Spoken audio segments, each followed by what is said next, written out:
Chapter 21.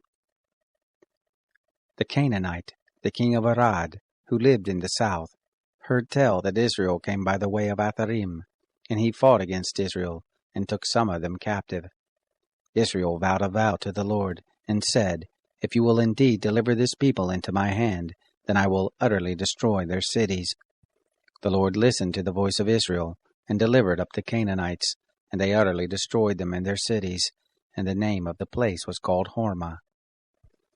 They traveled from Mount Hor by the way to the Red Sea, to compass the land of Edom, and the soul of the people was much discouraged because of the way.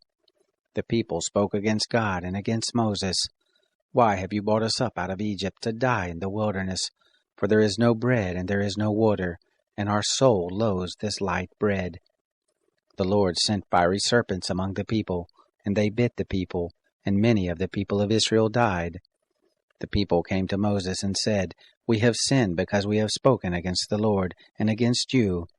Pray to the Lord that he take away the serpents from us. Moses prayed for the people.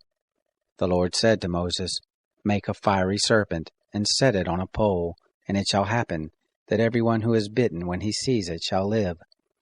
Moses made a serpent of brass and set it on the standard, and it happened that if a serpent had bitten any man, when he looked to the serpent of brass, he lived. The children of Israel traveled and encamped in Oboth. They traveled from Oboth and encamped at Iye-abarim, in the wilderness which is before Moab toward the sunrise. From there they traveled and encamped in the valley of Zered. From there they traveled and encamped on the other side of the Arnon, which is in the wilderness, that comes out of the border of the Amorites, for the Arnon is the border of Moab, between Moab and the Amorites. Therefore it is said in the book of the wars of the Lord, Bahab and Suphah, the valleys of the Arnon, the slope of the valleys that inclines toward the dwelling of Ar, leans on the border of Moab. From there they traveled to Beer. That is the well of which the Lord said to Moses, Gather the people together, and I will give them water. Then sang Israel this song, Spring up, O well, sing to it, the well which the princes dug, which the nobles of the people dug, with the scepter and with their poles.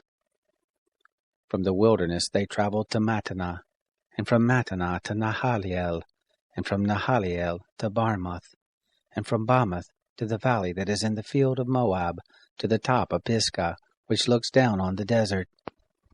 Israel sent messengers to Sihon, the king of the Amorites, saying, Let me pass through your land. We will not turn aside into field or into vineyard. We will not drink of the water of the wells. We will go by the king's highway until we have passed your border.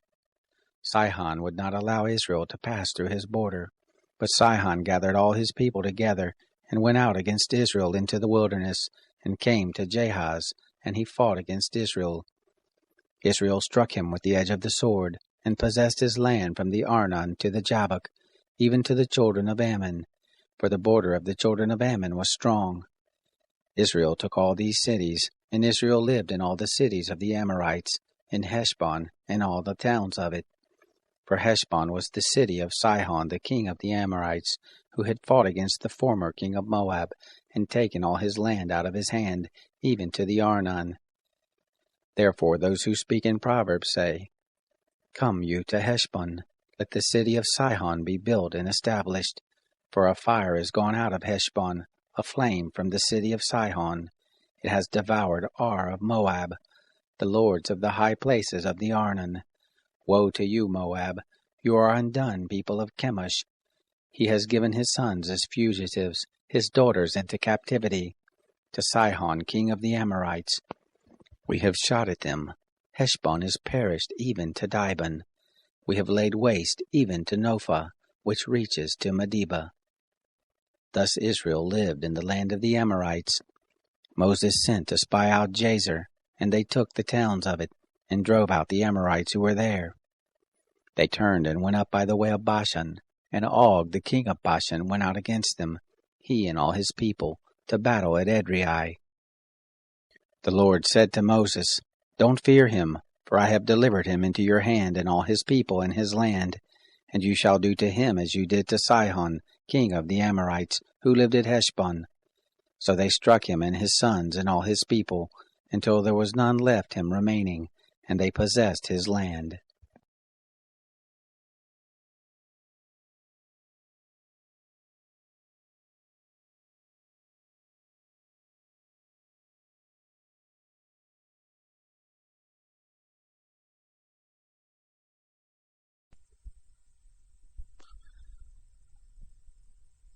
Psalm 60. For the chief musician, to the tune of the Lily of the Covenant, a teaching poem by David, when he fought with Aram Naharaim and with Aram Zobah, and Joab returned and killed 12,000 of Edom in the valley of Salt. God, you have rejected us, you have broken us down, you have been angry, restore us again. You have made the land tremble, you have torn it. Mend its fractures, for it quakes. You have shown your people hard things. You have made us drink the wine that makes us stagger. You have given a banner to those who fear you, that it may be displayed because of the truth, so that your beloved may be delivered. Save with your right hand and answer us. God has spoken from his sanctuary. I will triumph. I will divide Shechem and measure out the valley of Succoth. Gilead is mine, and Manasseh is mine. Ephraim also is the defense of my head. Judah is my scepter. Moab is my wash basin. I will throw my shoe on Edom. I shout in triumph over Philistia. Who will bring me into the strong city? Who has led me to Edom? Haven't you, God, rejected us?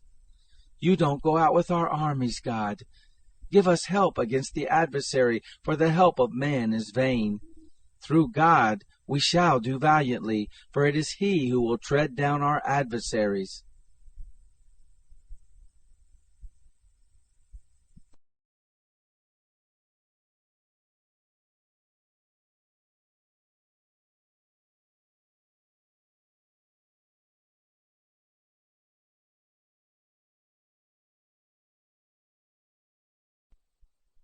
Psalm 61.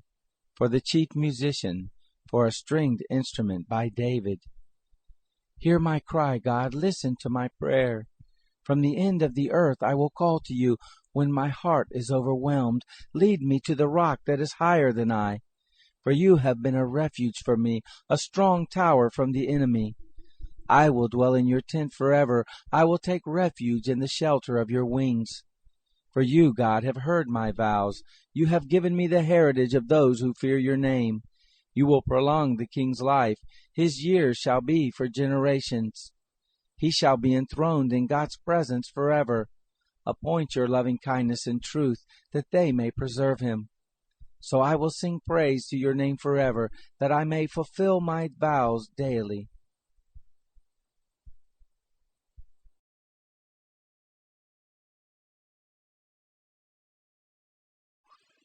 Woe, Assyrian, rod of my anger, the staff in whose hand is my indignation.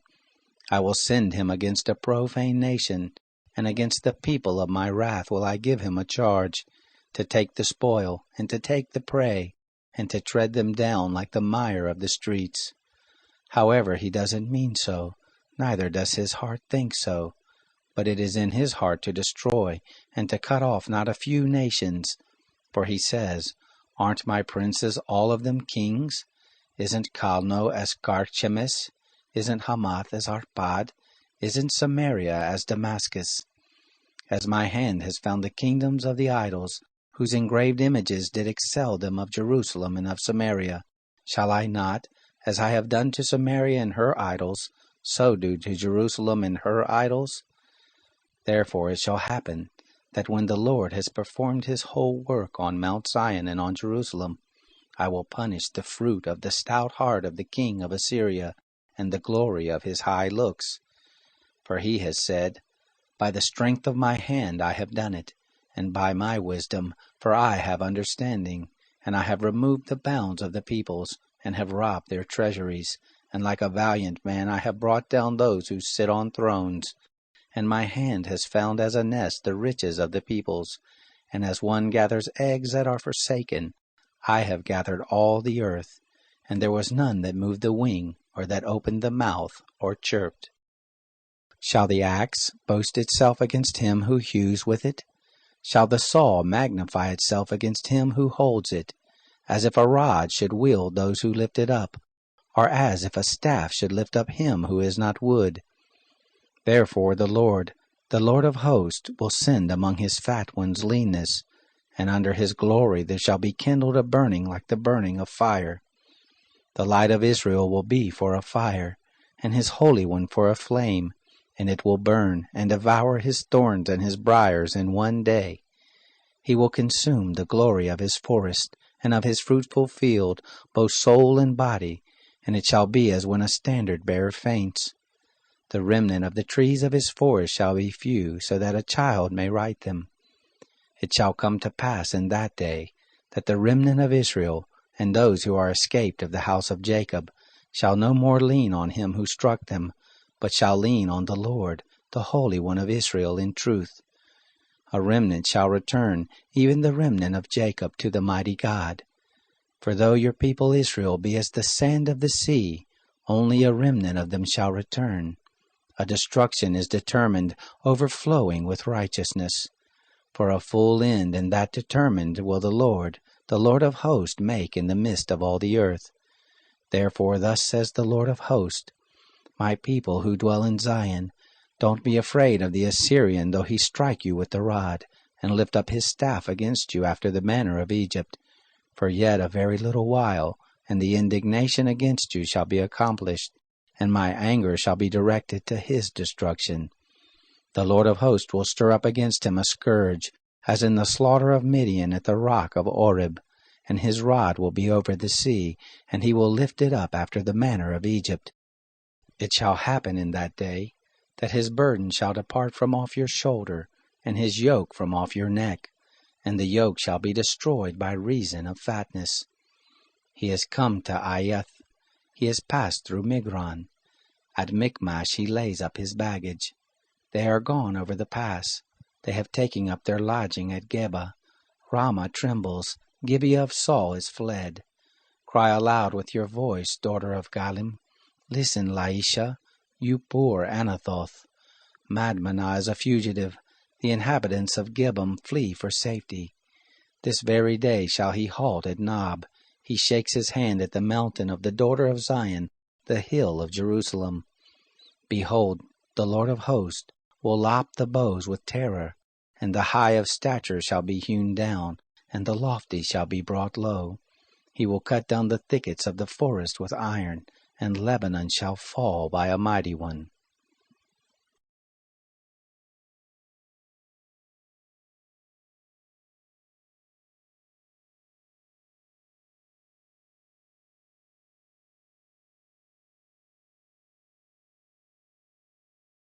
Where do wars and fightings among you come from? Don't they come from your pleasures that war in your members? You lust and don't have. You kill, covet, and can't obtain. You fight and make war. Yet you don't have because you don't ask. You ask and don't receive because you ask amiss, so that you may spend it for your pleasures. You adulterers and adulteresses, don't you know that friendship with the world is enmity with God? Whoever therefore wants to be a friend of the world makes himself an enemy of God. Or do you think that the Scripture says in vain, the Spirit who lives in us yearns jealously? But he gives more grace. Therefore it says, God resists the proud, but gives grace to the humble. Be subject therefore to God, but resist the devil, and he will flee from you. Draw near to God, and he will draw near to you. Cleanse your hands, you sinners, and purify your hearts, you double-minded. Lament, mourn, and weep. Let your laughter be turned to mourning, and your joy to gloom. Humble yourselves in the sight of the Lord, and he will exalt you. Don't speak against one another, brothers. He who speaks against a brother and judges his brother speaks against the law and judges the law. But if you judge the law, you are not a doer of the law, but a judge. Only one is the lawgiver, who is able to save and to destroy. But who are you to judge another? Come now, you who say, today or tomorrow let us go into this city and spend a year there and trade and get gain. Whereas you don't know what your life will be like tomorrow. For what is your life? For you are a vapor that appears for a little time and then vanishes away. For you ought to say, if the Lord wills, we will both live and do this or that. But now you glory in your boasting. All such boasting is evil. To him, therefore, who knows to do good and doesn't do it, To him it is sin.